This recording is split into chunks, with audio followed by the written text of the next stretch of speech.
Right, good morning, ladies and gentlemen. Welcome back. It's Monday, as you know, on the treadmill today because I actually don't know why. I think it's because I'm too lazy to bring a spare shirt, and when we do chest, we kind of need a dry shirt. So I think like Mondays usually, or like chest days, usually the only days we kind of go on the treadmill. So just going at 5 speed. I think from our past, 5 speed is like the most optimal speed for us when it comes to like speed walking because anything higher than number five is a bit too fast for our legs, and you might as well just like jog. Let me try that. Yeah, 5 speed's kind of the sweet spot, sweet spot for us. Also, somehow my phone's on 1%. It's really weird. It's like if Apple doesn't recognize the battery, it will just purposely make it look like your phone's gonna die. It's so weird. Well, it's not weird, but I understand. Also, it's supposed to be really cold this morning. It kind of is. The gym's not actually heating up at all. Actually, yeah, the gym's not even heated. It's actually cold inside here too. Like my hands are freezing. Wait, there's like no heaters here. What the hell? What's going on? It's super cold in here. Oh well. We're on the treadmill, so we'll be fine. So is there anything to talk about? What did we do yesterday? Oh wait, yeah. Yesterday we literally did Primal Fear. That was quite interesting. We're back on Ark, ladies and gentlemen. So yeah, yesterday I downloaded Ark Survival Evolved again. Downloaded the Primal Fear mod, and yesterday we did like 3 hours of it. Actually, it was actually a really good episode. Usually, the first episodes of the Ark Survival series are always goated because they're so fresh. So, yeah, we still got it, by the way. You know, all of those hundreds of hours of Ark Survival made the first episode yesterday pretty chill. I reckon if it wasn't Primal Fear, we probably would have done way better. Obviously, Primal Fear's got its own kind of crazy creatures that pretty much killed everything we had. So right now, I'm thinking of building the base of the waterfall in the cave area. Well, that does not sound English. In the cave ar- area, yeah. So I moved there. I noticed myself.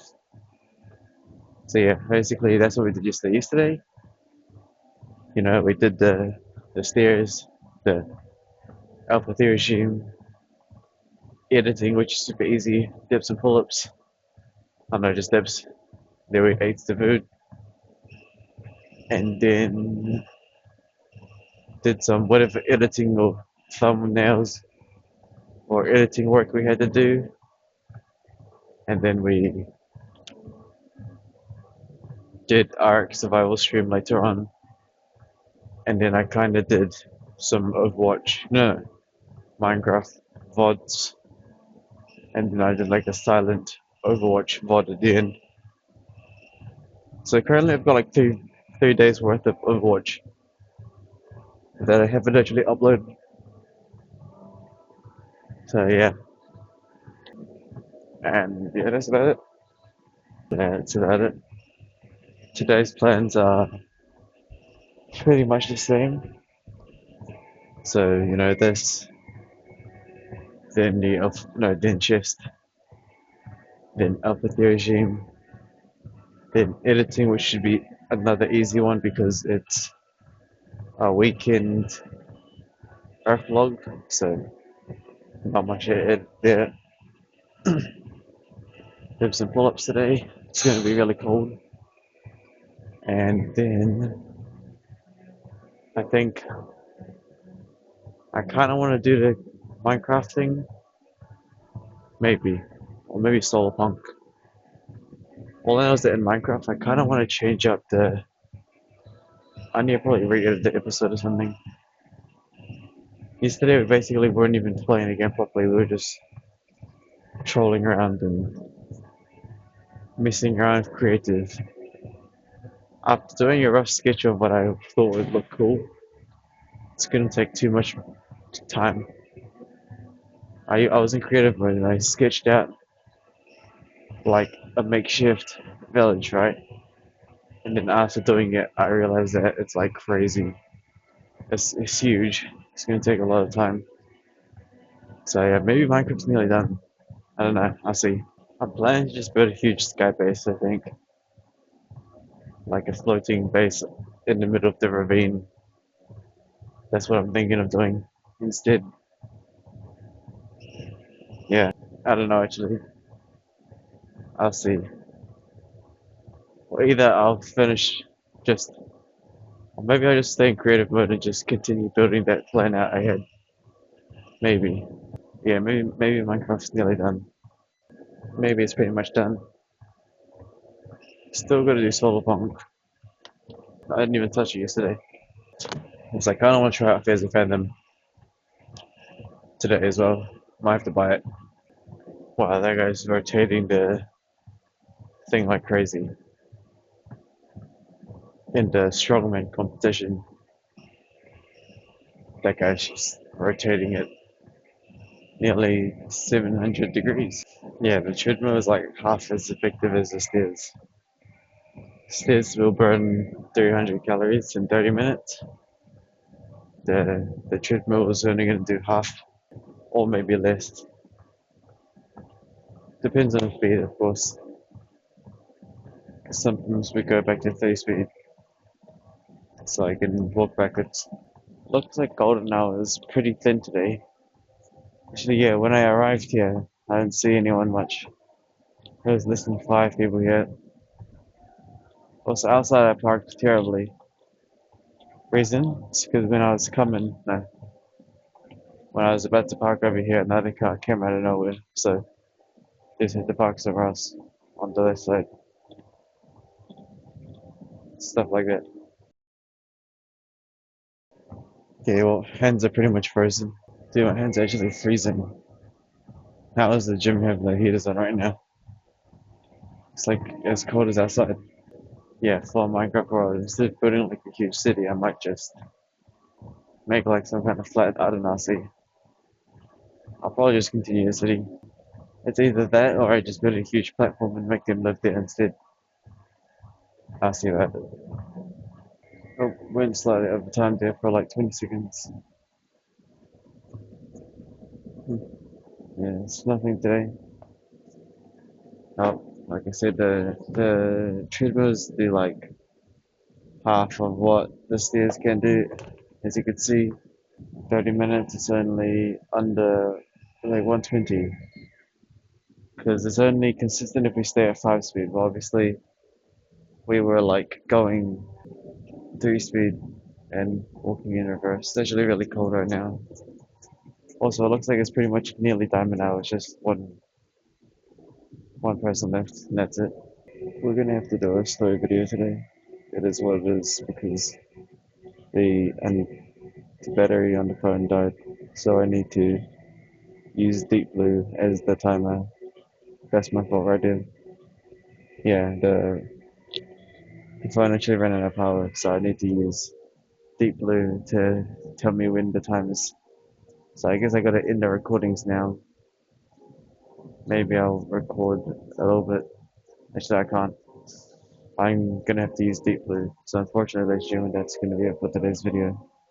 I would record it all, but I can't because I need Deep Blue's timer in order to make this more efficient. So yeah, I guess I'll see you guys in a story video, right?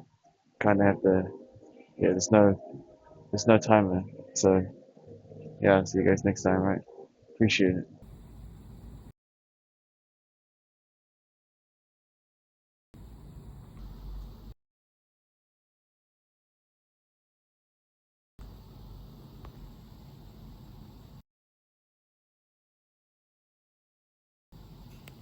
Alright, Forza Horizon stream's done. We went to get some sun. Really good sunlight. Okay, completely forgot about this morning. So what happened was simple, right?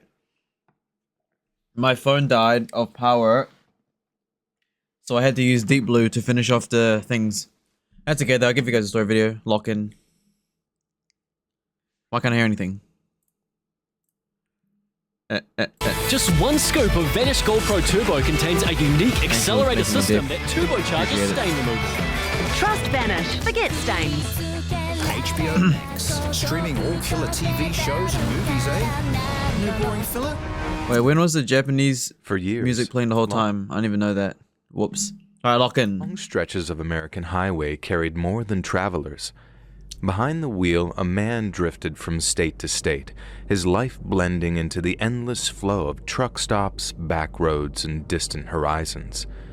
To most, this was called the Evergreen Collective, and now, from Canada here, really love the channel, and I think I have a story that you might be interested in. You see, I was So, 3 creepy stranger stories. Lock in. born in the late 80s to parents that could be described as latent hippies. And then not long after my 8th birthday, they went full hippie, never go full hippie, and moved us out to this old farming commune way out in the woods over in British Columbia. Now, there used to be these huge corporate types here in Toronto, but my dad got into all this back to the land stuff after reading a bunch of philosophy books. It must have resonated with Mom too, because she started going along with it maybe a year before we moved. And while I wasn't into the idea of packing up and leaving behind all my friends in the 3rd grade, it only took 2 little words to bring me around to the idea.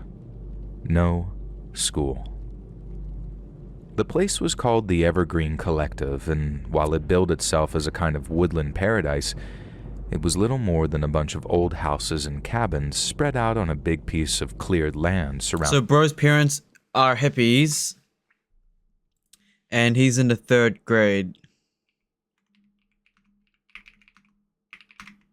I'm gonna go to jail for typing that up. How old is 3rd grade? Oh my goodness. 8 to 9 years old. Or then you don't really have a choice, can you? This guy's speaking like he got a choice. You're literally 9 years old. You gotta go with your parents. It is what it is. by thick forest. Now, I'm getting a lot of this info from my father because obviously I was too young to remember any intimate details. But there were maybe 20 or 30 adults and a handful of kids, including me and my little sister, and at first, it felt like the adventure of a lifetime. We didn't have television or Oh, bro's growing up in those hippie communities with a bunch of other hippie kids. GG. Which I don't know, but that's a completely different ecosystem. So everyone's parents are hippies and they're probably doing crazy stuff. much electricity in some of the buildings. But who the heck needs TV when you can just run around the woods all day with other kids, having fun, exploring, and making new friends? Now, we didn't have to get up early anymore. We didn't have to sit in stinky old classrooms with lame teachers and then eat gross cafeteria food at lunch. All of that was behind us, and it felt great. Us kids ran wild during the day, building forts out of fallen branches and exploring the edges of the woods, while the grown-ups shared farming chores like planting, feeding the chickens, or tending to the goats to get their milk. So bro's basically living in like an off-grid community with other kids who are also living the same kind of off-grid community. Okay, I mean, I swear I've seen it in movies, right? So no school, no like devices or anything. Basically just a group of adults making a small community, and then the kids just off on their own. It wasn't vegetarian or vegan or anything like that, and thank God too, because I'd have never survived. In fact, the food was probably one of the best things about it. Everyone ate together at night, with all the grown-ups talking about peace and harmony, and Yeah, bro's just living in a community. He's just growing up in a community. That's about it. The community creates their own ecosystems for the kids. So yeah, I mean, I can see that. That's like literally a village, no? You know, group of people with their own beliefs and stuff. Hippies, I guess. And yeah, I mean, it sounds pretty normal to me. how messed up modern society was. Real. Now, I obviously didn't understand much of what they were talking about, but whenever anyone asked me where I preferred to live, the answer was easy. There. And living in the city felt stale and kind of scary. You're 9 years old, you can't say The anything. woods was the total opposite. Sure, it was kind of scary at night, but Mom and Dad would always tell us that if we followed the rules and didn't wander out at night, we'd be fine. For a while, that was true. And I guess for a period, we were all living the hippie dream. But then things started to change, and when they did, they changed dramatically. I didn't understand why at the time. I just noticed that the adults had started to argue more. There were meetings in the big barn that went late, and sometimes I heard raised voices coming from it, like people were angry. And when I asked my dad about it, he just said some folks were just having a little disagreement and that everything would be smoothed over in no time. But he was just trying to protect me. The tension kept on growing and the atmosphere kept on getting worse. People who used to be real friendly didn't seem to talk much anymore. And then one night I overheard my dad saying something about a split to my mom when I was supposed to be asleep. I kept on listening because the only kind of split that I knew came with whipped cream and chocolate sauce. But as I did, I figured out the disagreement had not only not been smoothed over, but had gotten worse. He talked about land and money and ideals, but like I said, that wasn't anything I really understood. You can only have so much peace before you need someone to have a rolling over. Yeah, I think that's what happens, right? They all, everyone's equal together for like the first year or maybe a couple months, and then one person or two wants to get a bit more power. One or two people don't do as much work as they're expected to. There's no hierarchy, and therefore something gonna pop off. Something better pop off, Someone's gonna do something that the other person doesn't like, and then they're gonna have a disagreement. Hey, why do you have to do this and I have to do this? And we're the same equal. There's no law and order. But they're hippies. But what I did understand was how people didn't seem to be eating as much together anymore, and that some families had moved to the far side of the property close to the old logging road. Folks moved out, folks moved in, and for a while the mood kind of lifted slightly as the weeks went by. But then, the strangers started coming out of the woods. The first time I noticed something was wrong, I was helping my mom pick beans late one afternoon. The sun was dipping behind the mountains, everything was peaceful, and then I looked over toward the tree line, maybe 100 yards away or so, and saw shapes moving between the trunks. I thought that they were animals at first, maybe a couple of scouts from a herd of deer, but then I realized that they were people, sort of hunched down, and that some of the people had antlers or branches sticking out of their heads. I froze and pointed, but by the time Mom looked, they were gone. She told me it was probably just deer or maybe my imagination, but I knew what I saw, and that night I could not sleep. I lay there listening to the wind rustling the trees and imagined things with glowing eyes circling our cabin. Mom told me not to worry so much, that it was all just part of adjusting, and that sometimes our eyes play tricks on us. Now I felt reassured in the way that only a mom can assure. Ooh, that is kind of dangerous in a community like that. When a random person comes into the community, you don't know who invited who.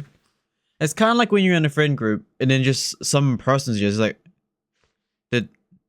did one of my mates invite you? Wait, who are you?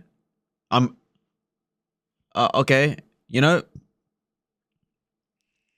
strangers.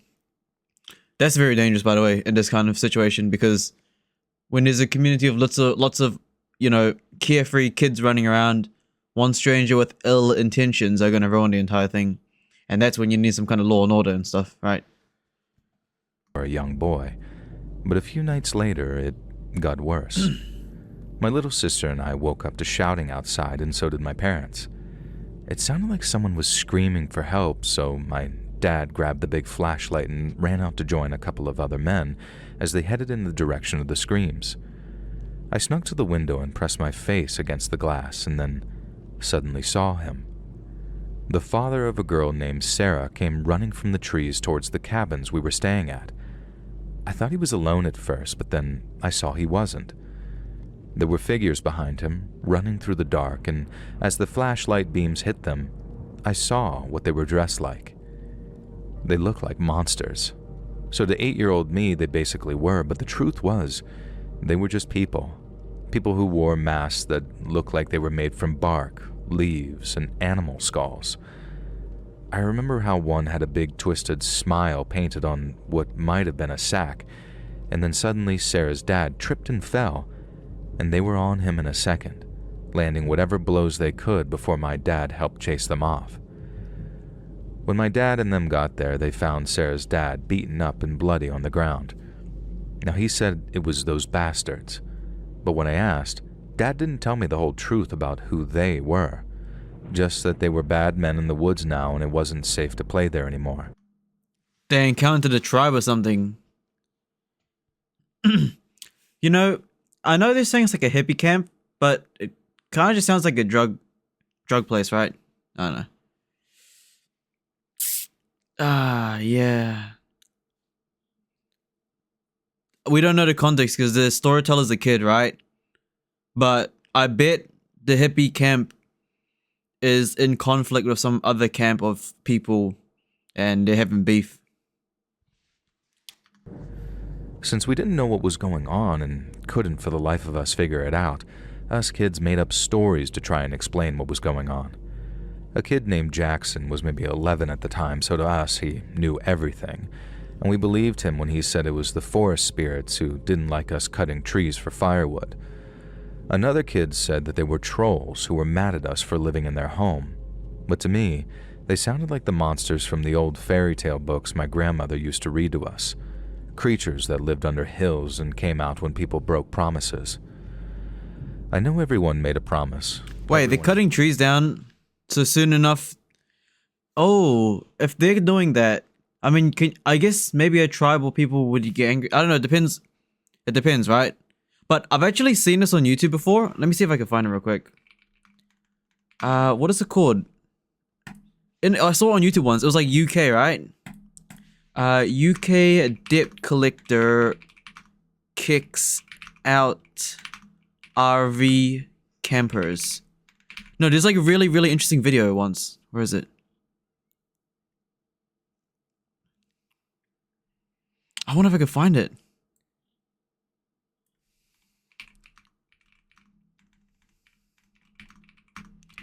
UK dip collectors kick out camp.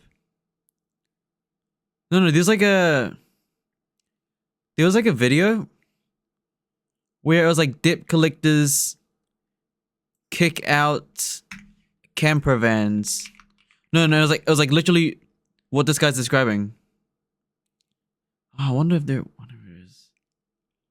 I don't know where the video is. But there was I'm not sure if it's on YouTube, but I think I saw it on TV instead. It was like a dip collector guy. There was like a group of dip collectors, right? And in the UK, there's like a thing called RV campers. And they basically all like take over a car park. They all live in like a car park, right? And then they like make a mess and like basically what he's describing, right? A bunch of hippies. I wonder where it is. Hippie camp.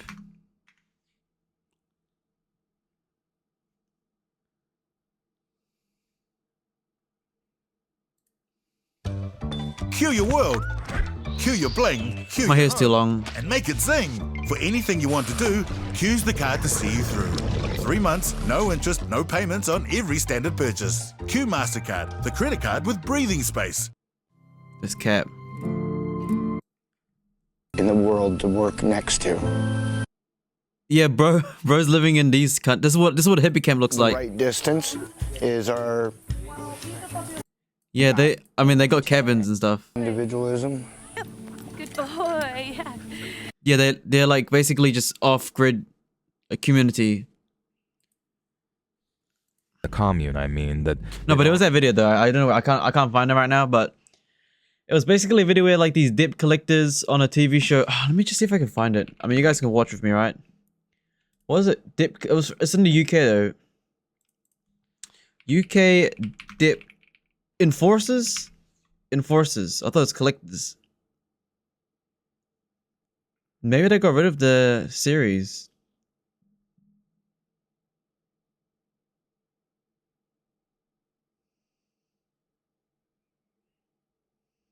Bailiffs. Oh, that's what it's called. UK. Oh, that's what it's called. Bailiffs versus camper. Yeah, it was like this show. It was, I think it was this show here.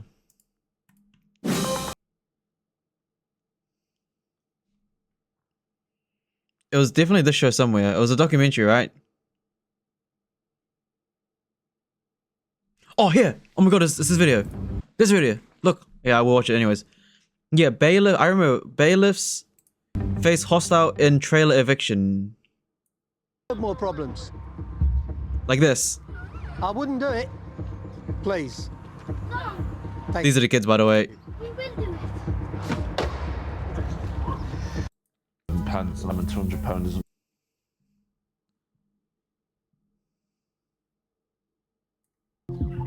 Hello. Yeah. In today's business, everybody's looking out for themselves. So, What the situation is, we came to give them the notice. Whose side are you on? You're not listening to me. I am listening, sir. Okay, okay.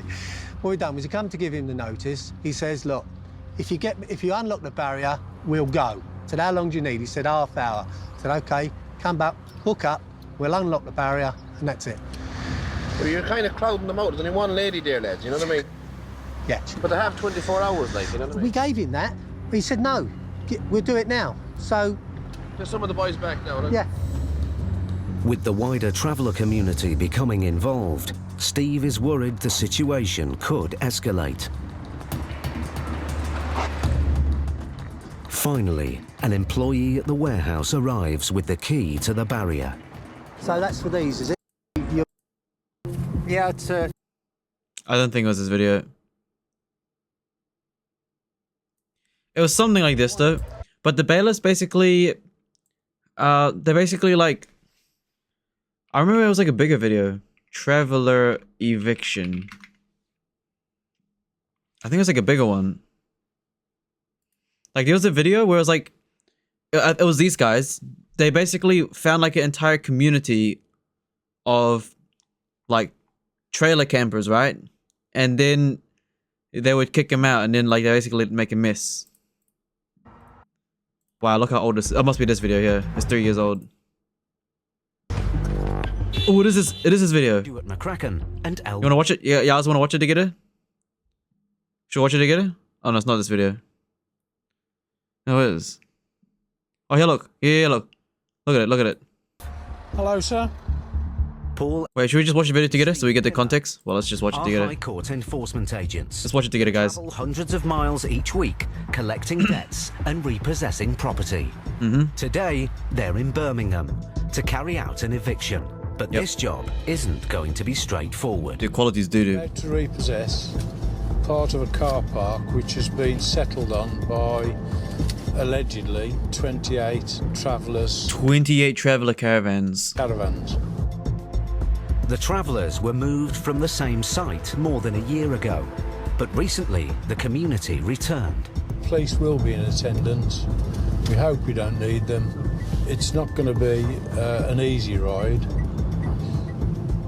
When you go to a traveller's site, you really don't know the reaction you're going to get. It could be volatile, so you have to be very careful. Because of the scale of the eviction, another team of agents are joining Paul and Steve on the case. Wonder how many caravans are going to be here. Stuart McCracken and Elmore Victor. Ah, here we are. The job needs careful planning before the agents go to the site. Can we do this briefing so we can get down there? So they meet in a car park half a mile away. What we'd prefer to do is just to go in quietly, do a walkabout as we always do. If it all goes wrong, just pull back and we'll wait for reinforcements. But then a van pulls up. All right, thank you. What's going on? The possibilities are that we're coming to move you down the road. If you want the true answer, yeah. You're going to try and move us? Yeah. How? Well, normal. It's a High Court issue, is it? It is, yeah.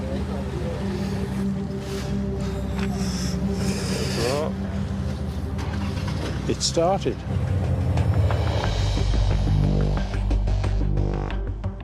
With the community now aware of the eviction, the agents must get to the site as quickly as possible. that would be it. And the Yeah, I mean, so basically these community people, they just group up together and they just live here rent free or like car park free, I guess. entrance is there on the left, I think. Yeah. Where's the police? Not here yet. Everybody could have rallied round together and caused us a huge problem. The more people there are around you, the greater risk of somebody becoming aggressive. Real. The travellers are camped illegally on a former government vehicle testing site. Oh. What we'll do is just We'll wait. just go in and have a chat with So them. basically, instead of paying for a car park, they just chill there. And there's a whole bunch of them, so no one stops them. Until the police come, right? And see how we get on from there.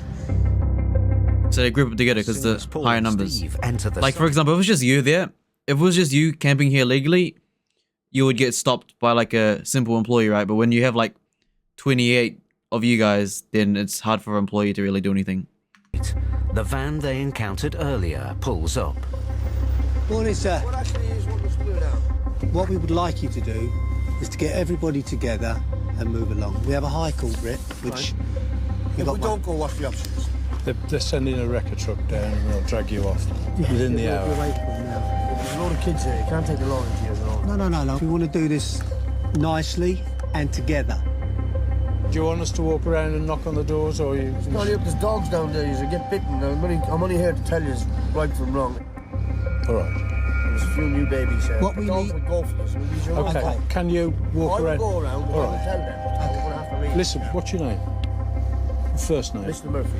Okay. There's dogs in there. They will bite you, and it won't be Mr. Murphy, we'll wait. As a precaution, Steve calls the police to check they're nearby. If they want to drive by, they can drive by and we'll have a chat with them and then can go from there. Should the things take a turn for the worst, we'll call them straight away.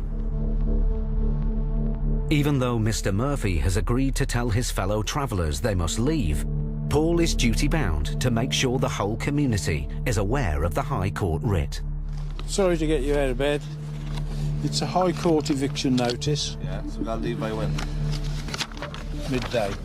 On Monday, yeah? No, today. Okay, we'll be out of here. Thank you. All right. Okay. So far, the travellers seem to be cooperating. I mean, yeah, well, the travelers are probably going to cooperate. Because if they don't, then the police is going to get them. So the smart ones will be like, yep, all right, we're leaving, gone. The dumb ones will probably like argue and then get themselves arrested or something. We'd like everybody to be gone by 12. Oh, that's pretty time. But then, the situation suddenly changes.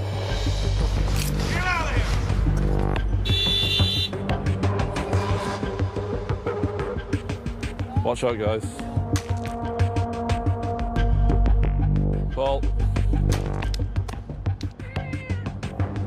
Just a minute, I'll have an opportunity to get a good piece of kit out. It's always a youngster who starts making a fuss. Yeah. Trying to make a name for himself. Watch out, guys.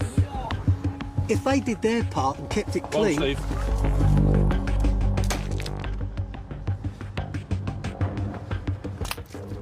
eggs. People kept shouting and having a pop. You just have to be aware of everybody around you. And as long as your colleague can keep an eye on you and you can keep your eye on them, you know where you are and how safe you are. Look out for them throwing things on the way past. Isn't it literally just assault? Glass bottle. Watch out, guys.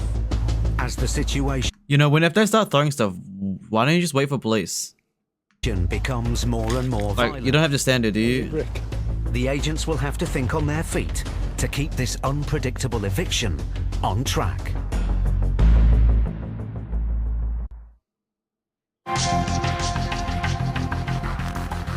High Court enforcement agents Paul Bowhill and Steve Pinner were in Birmingham to evict a group of travellers who were camped illegally on a former vehicle testing site. What we would like you to do is to get everybody together and move along. Together with agents Stuart McCracken and Elmore Victor, they had 28 caravans to move. That's crazy. It all seemed to be going well. We'd like everybody to be gone by 12. Oh, that's pretty time. But then, the mood changed. Watch out, guys. By the way, since this is a TV show, so they kind of recap, because that cut you saw was ads. And the situation turned violent. What was it? Glass bottle.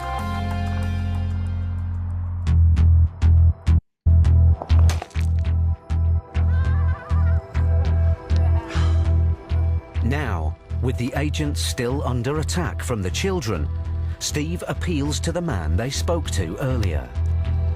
Mr. Murphy, could you do me a big favour? Bro, that's literally... The boys not to do this. Here, Johnny. Because, you know, it's not good. We're trying to do this, you know, as nice as possible. At this point, just wait for the police, and then when the police shows up, be like, oh, okay, 30 rocks now. Do it. You won't. Should've just waited for the police. Because these kids, they ain't gonna do that with the police. But since they see these bailiffs as people, just normal people, they're not gonna care because they can't. They know that if they throw the rocks at the bailiffs can't fight back, right? But if they throw the rocks at the police are just gonna beat them down with a baton.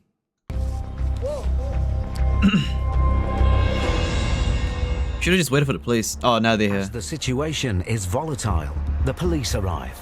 Hello, sir. Paul asks them to come onto the site as a precaution. The kids are starting to get arsey now and throwing stones. The last, yeah. Oh, if you're pulling the yard, it would be helpful.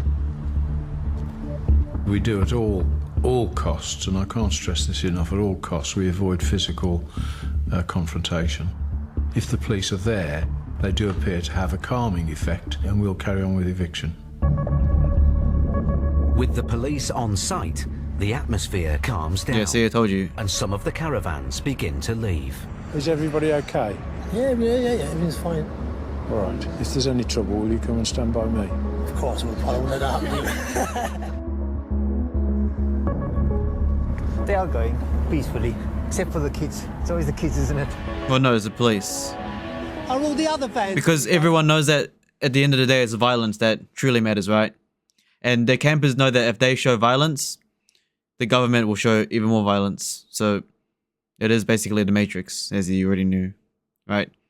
That's just how it works. The reason they're not fighting anymore is because they know that the threat of violence, right? I mean, sure, this community can actually, you know, fight back, but then they know that at the end of the day, who possesses the power to do more violence? Them or the police? Police. Simple as that. If not the police, the government. I mean, the military. You know what I mean? So, yeah. Is what it is. Do you know? No, that's okay. That's okay. I just didn't know if there was going to be any left. That was all. Okay. You should, yo, the bailiff should be like, you don't have enough tow bars. That's a you problem. Time says leave by 12. You ain't got no tow bars? All right, well, is what it is, right? That's your problem. Don't back down, you know what I mean? Be like, yeah, leave at 12 or you're getting locked in. GG, that's your fault. Okay, brilliant. Thank you. The travellers are towing their caravans to another site nearby. If it's another illegal site, then we've got another issue, haven't we? Probably isn't. We'll have to go and see them again in 3 weeks' time when we get another possession order.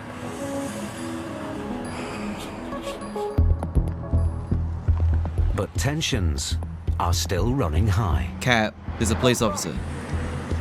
Oh, leaving all them poor people homeless and that's it. See you later, guys. Oh, for God's sake, leave all the poor old people alone around the road. High Forsman as well. You high jackass. You smelly boomer. Finally, the last of the travellers leave. By the way, if you're wondering why they don't have the police officers just do the job, it's because the reason they have bailiffs is to make it not look like it's one system, but it's one system. Oh, it's actually one system. The reason why the police aren't doing it is because they purposely make bailiff officers, so it creates the illusion that it's not one system, but in reality it's one system. Because look, at the end of the day, you still need a police officer, right? Because like, you could say, oh, to make it more efficient, why don't we just use police officers straight at the beginning to make the people evict, right? But then they're gonna tie it straight to the police. Be like, oh, look, the police are you know, we could put all the blame into the police now, right? But if you add a bailiff officer, then you first then the blame goes towards the bailiffs first and then the officers. So as you can see from like the poor people, right? They're blaming the bailiff officers. So it's like a shield, right? Multiple layers, that's how the government works, right? You could just send one simple police squadron to tell them to get out of there, right? But then those people that got kicked out will be like, oh, the police kicked me out. Bad police, right? But if you put an extra layer, like another shield, you put bailiff officers first, then the people they kicked out will be like, oh, it's the bailiff officers, not the police. You know what I mean? It's basically just adding layers to, you know, it's just adding another layer. That's what bailiff officers are, if you're wondering why. If you're wondering why the bailiff officers don't have like guns or like the same authorities, because they're basically there to take the shield. No, they're there to take the first hit and just basically be like a decoy, pretty much. Like a puppet, you know? That's just how it works. You add layers. With everyone gone, I'm gonna go to jail for this, but it's fine. Stuart and Vic take a look around the site. Look! Oh, look at it! God, that's vile. Look what they did. In for a shock. It smells of urine. Friggin' Wow, look at that. Stinks. All the windows have been smashed. But this is the problem. This is what they leave behind. Look at that. One big mess. It's worse down here. That's where they've been dumping all the rubbish from like tarmacking and trees and, you know, all the general rubbish from work. Yeah. Look at the devastation that they leave behind. That's crazy. Literally, it's going to cost thousands and thousands and thousands to put this right. Oh yeah, it definitely cost him a lot. You see what I mean? They basically just they move in there, and those communities, since they're like somewhat off grid, they could like trash the place and then leave. Is complete. There's been a bit of uproar, which there always is, because people aren't happy about being moved. They want to live here for the rest of their lives. It's the same thing, isn't it? Yeah. You're asking people to leave what they consider their home. Yeah. That's it. Yeah. Well, technically it's not really their home, because they're living in the vans. They basically use the environment as like a, you know, pee poo, dump rubbish kind of thing. Backyard. You basically tell them to move out the backyard. With the site cleared, the two teams can go their separate ways. See you later, guys. Take it easy. Safe journey. Around the corner.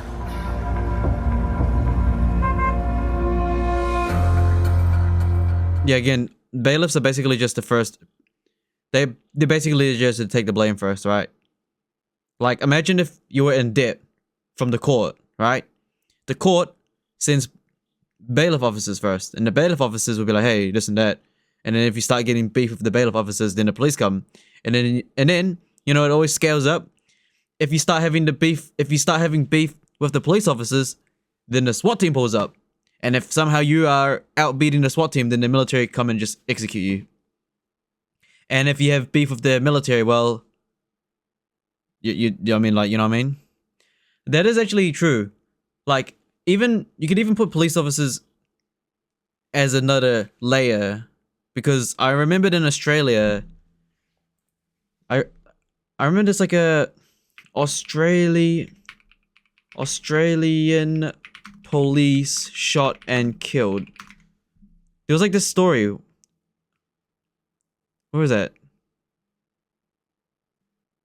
Was it Willowing shootings?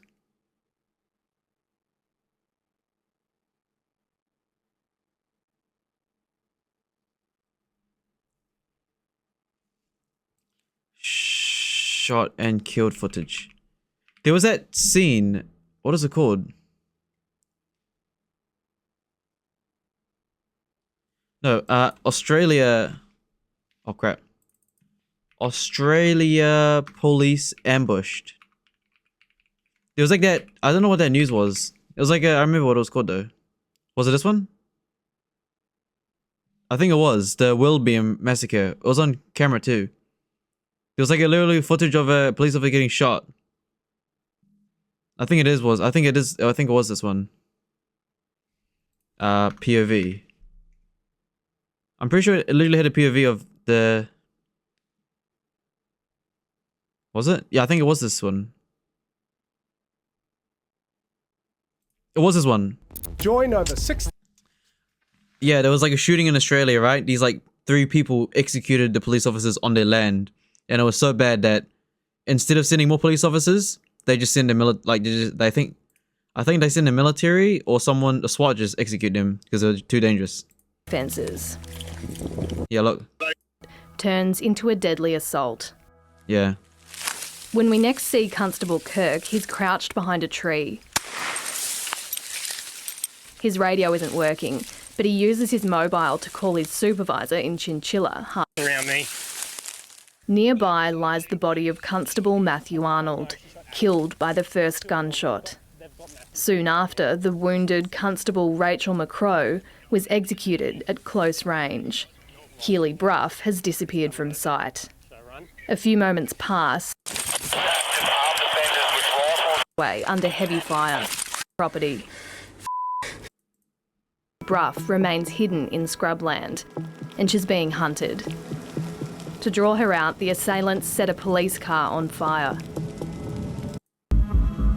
Police helicopter. Ultimately, by 10:40 p.m, all three have been fatally shot by police. Yeah. They just got executed by the police because they're too dangerous. The hell is in that? Then, another gunshot, and Alan is dead. When I rolled him over, I saw... She'd been hiding for 2 hours. The response team arrives. They try and fail to negotiate with the three shooters. I don't even think they negotiated. I think they just straight up executed him. One of them fires at the police helicopter. And then they just blasted him. Ultimately, by 10:40 p.m, all three have been fatally shot by police. Yeah, that's not even police. That's a SWAT vehicle. Yeah, basically, yeah, these three basically just executed 2 police officers, and then the police just came back and murdered them all. Well, not murdered. Yeah, they just killed them all, right?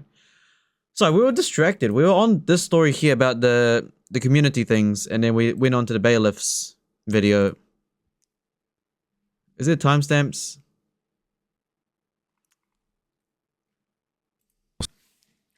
But I mean, yeah.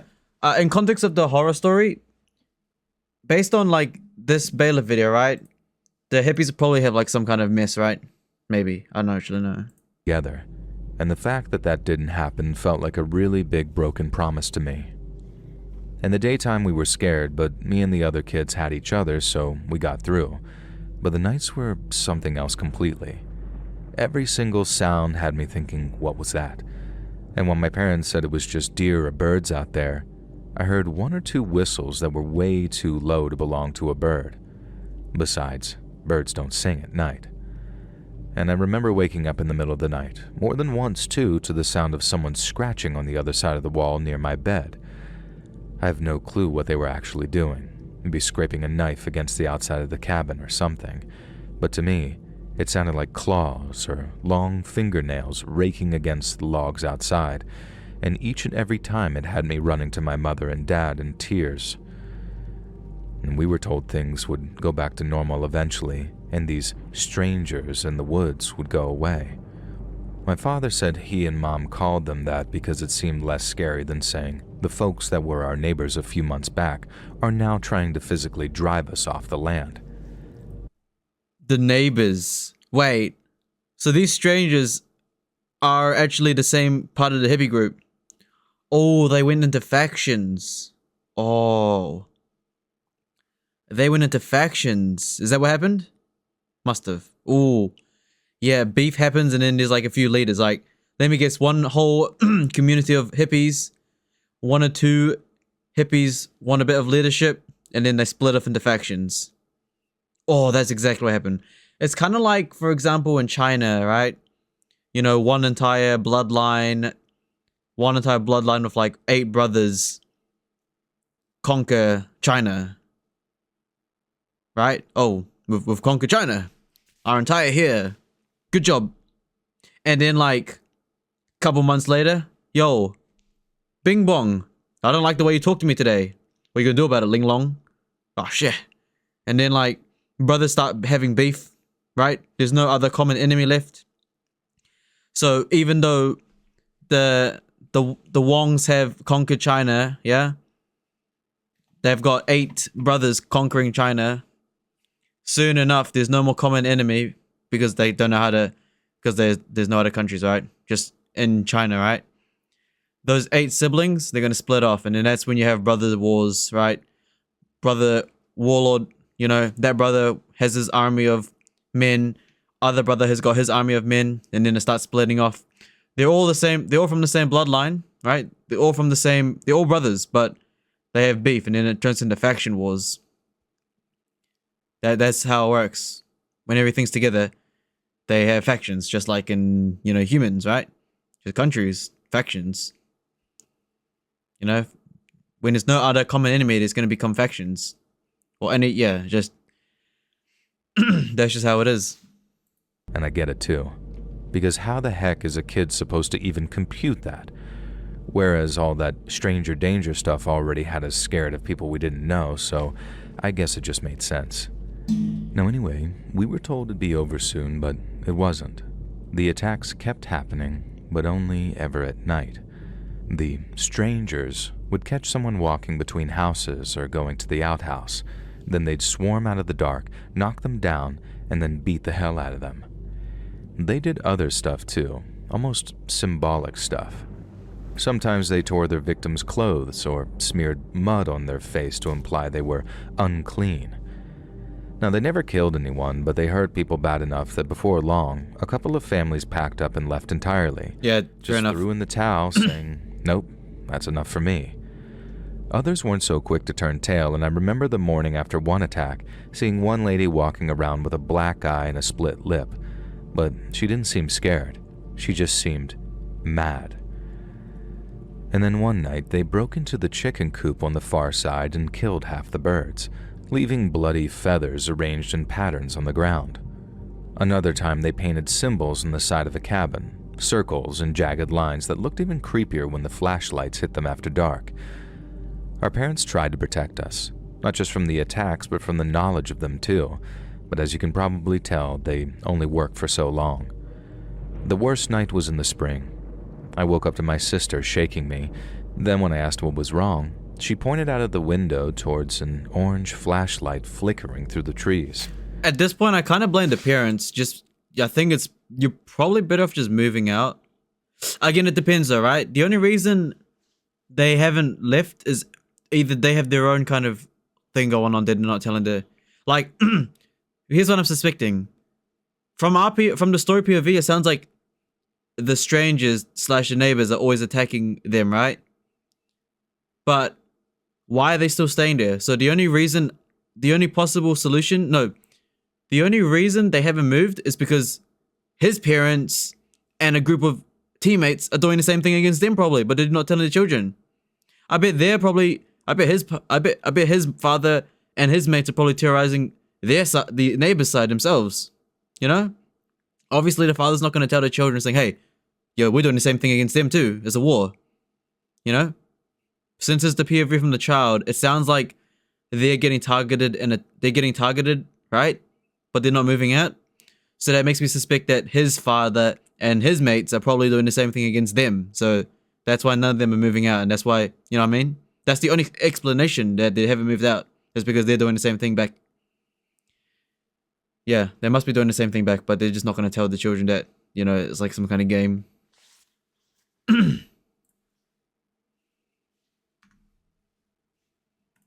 We crept along the window and saw a group of them, maybe 8 or 9 in total, standing near the cabins on the other side of the track. Their mass looked monstrous. One had antlers, another had a long beak like a bird, others had horns but a blank face, and I'm guessing they could see through this sort of thin mesh. And they started chanting something in low and rhythmic style, and then suddenly started throwing rocks at the windows of the cabins. I heard glass smash, and then a woman screamed, and the strangers were chased off before they could do any damage. As promised, the attacks did eventually stop. Not all at once, but they got less and less frequent and then suddenly just stopped altogether. Because his father and his boys probably messed them up even worse. There's no reason they would stop unless they got retaliation, right? I guess enough of the families on our side had packed up and left, and the ones who wanted us gone knew it was only a matter of time before the others left too. They were right too, because by the time we were just one of 5 families living together and things were so difficult we could barely get by, my parents decided it was time to give up the ghost. And years later, when I was a teenager and we moved back to the city, I asked my dad what really happened. He looked tired, and after going over all the stuff I just described, he basically said it was just people being people. After the split, the other group got sick of sharing resources and decided that they wanted the whole property, and so a few of the more radical ones started dressing up and attacking people and trying to make life miserable enough that people would just sort of leave and give it up. And that was it. And there was no force. So they won. I mean, let's look at it from their perspective, right? Hippie group, you know, doing all the hard work. These other hippie families, they don't do jack all for the tribe. So get out of here. I don't know. But like their father just described, humans being humans, and that's true. Here it's no fairy tale monsters with antlers and giant claws, just a bunch of adults in costumes acting like a-holes because they, in so many words, couldn't just agree to disagree. I don't know. There's no left or dark. It's gray. There's no right or wrong because we don't know the ins and outs, right? Perhaps their attacks were reasonable for what they've done. You know, you don't know. But in the end, they lost because they moved out and they won. I don't know if the commune still exists. I never went back to check, and neither have my parents or little sister. But for a few years of my childhood, the Canadian forest really did have monsters in it. Canadian? They just took their monster selves off when the sun came up and pretended to be people again. Yeah, it sounds like just trolling around. Yes, it's just trolling. Alright, ladies and gentlemen, that was a very long episode, alright? See you guys next time, right? What did we learn today? We learned a lot of little things about humans today. Pretty simple stuff. I'm not really surprised by that. That's actually a pretty good story, I'm not gonna lie. Especially with the context and like grey stuff and stuff. Alright, let's quickly have a look at what else is here around. Most unreal transformation. Pass. Wait, you seen that Markiplier thing? I'm getting distracted again. Markiplier, smash, or pass. Right, and all he did was this. He's like Pokemon. I'll give you guys a little quick. I'll give you guys a quick sneak peek into my list. You ready? With Woolworths. You ready? What am I doing here? Hold on, lock in. Surprise me. What? Surprise me.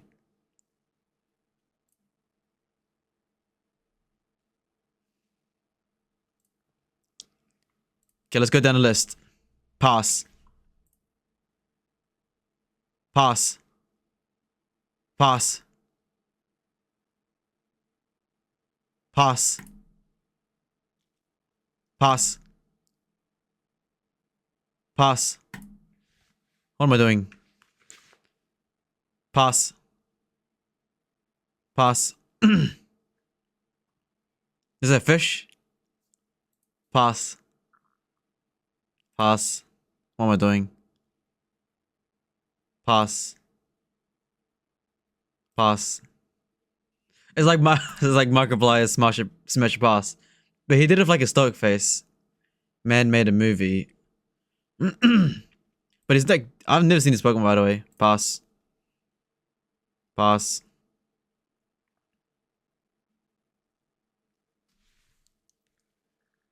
Alright. I appreciate y'all. Alright. See you guys next time. Bye bye.